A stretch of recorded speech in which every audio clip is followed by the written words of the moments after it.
Air quality improving in some countries following the impacts of the coronavirus pandemic, and the Queen moves to Windsor Castle. Here's Simon Pusey with international news and around the world in 5. Hello and good evening from the Channel Studios in London with your international news around the world in 5. Scientists say levels of air pollution and warmer gases over some cities and regions are showing significant drops as coronavirus impacts work and travel. This map shows the effects of the virus on China, on the left before it took hold, and on the right what pollution levels look like today.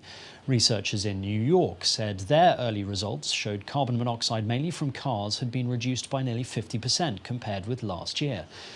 Scientists say that by May, when CO2 emissions are at their peak thanks to the decomposition of leaves, the levels recorded might be the lowest since the financial crisis over a decade ago. Meanwhile, a total of 50,000 large outdoor LED screens lit up 18 Chinese cities, saluting the homecoming of medical workers who fought the COVID-19 outbreak in central Hebei province. Images of 132 frontline medical workers from various parts of China to assist Hebei in fighting the epidemic, together with slogans reading "Thank you" and "Welcome home," were displayed on screens at landmark buildings in cities including Tianjin, Fuzhou, Nanjing, Huangzhou and Nanchang. Queen Elizabeth has left Buckingham Palace and travelled to Windsor Castle as the threat of coronavirus grows in the UK. She has also cancelled her traditional garden parties and been forced to postpone scheduled investitures.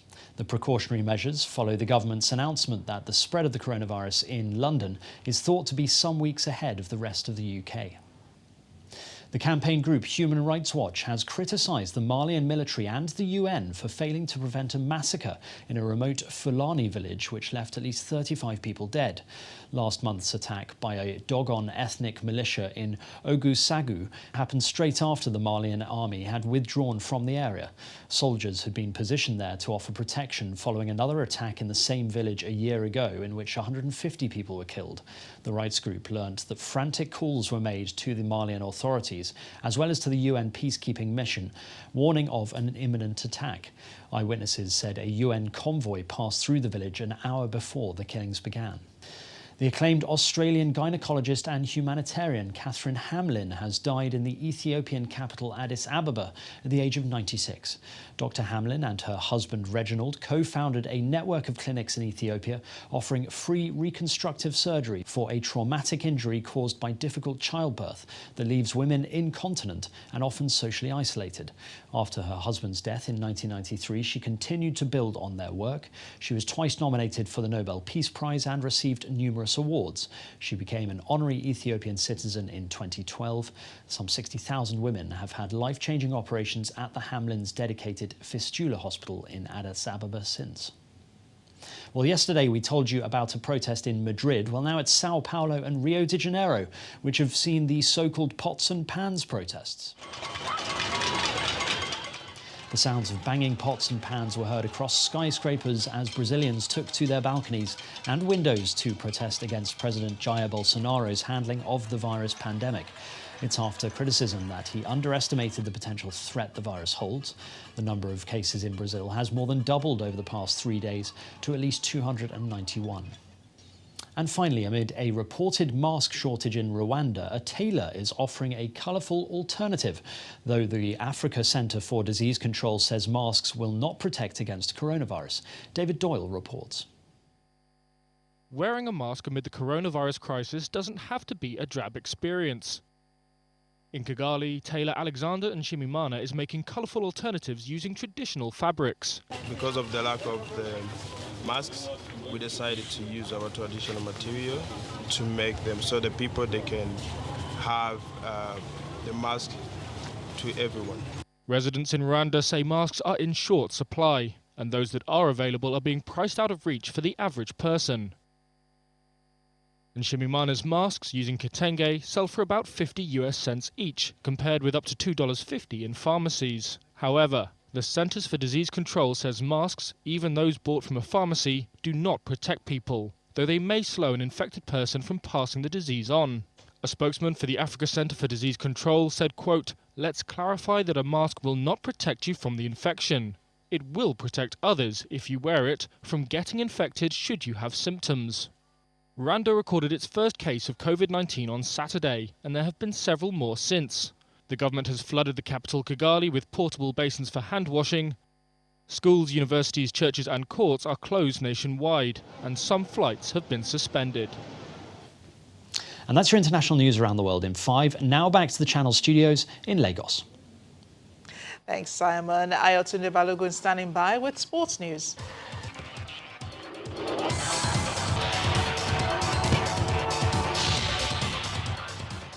Many thanks, Amarachi. The Lagos State Sports Commission has announced the closure of sports facilities and suspended all sporting activities as part of measures to deal with the coronavirus pandemic.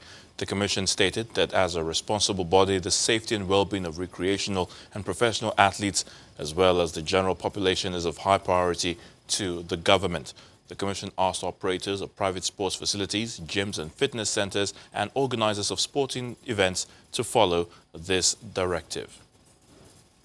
The Court of Arbitration for Sport will not hold any in-person hearings until May the 1st at the earliest in response to the coronavirus pandemic.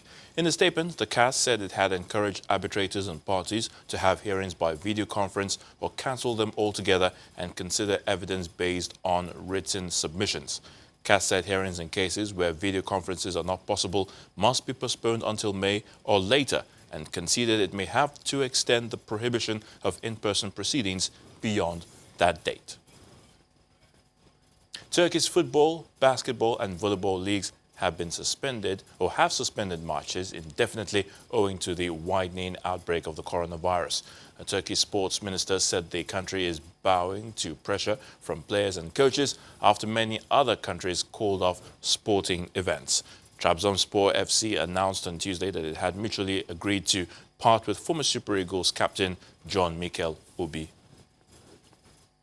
The Serbian government is set to press charges against Real Madrid striker Luka Jovic for breaking his mandatory 28-day coronavirus quarantine.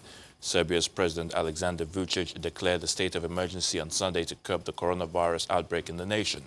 One of the measures is a 28-day quarantine for all Serbian citizens traveling home from European countries most affected by the virus, including Spain. Borussia Mönchengladbach's players and coaching staff have become the first in Germany to accept pay cuts during the coronavirus crisis to support the club side as revenues dry up owing to halted games. The Bundesliga suspension is due to last until at least April the 2nd, though few now believe it will resume after that date. The club said it is expecting revenue losses through games not being played, missing ticket and fan sales, possible TV revenue losses, and a lack of sponsorship money. Germany has recorded about 11,000 cases with 20 deaths. And that's a wrap on sports news. I'm Ayotunde Balogun. It's back to you, Marachi.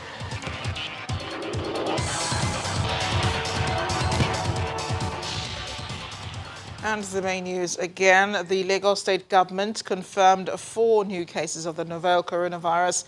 The State's Commissioner for Health, Professor Akin Abayomi, told journalists that tracing of contacts has started and also confirmed that the index case from Italy has now tested negative to the virus. Also today, the President Muhammadu Buhari launched a new emergency toll-free number, 112, and an emergency communications center in the nation's capital, Abuja, to improve the security of lives in the country. And the death toll in Italy has surpassed China's record as U.S. President Donald Trump ordered the FDA to fast-track production of anti-malaria drugs to fight the coronavirus. That's it on the news at 10 tonight. Thank you for watching. I am Amarachi Ubani. Good night.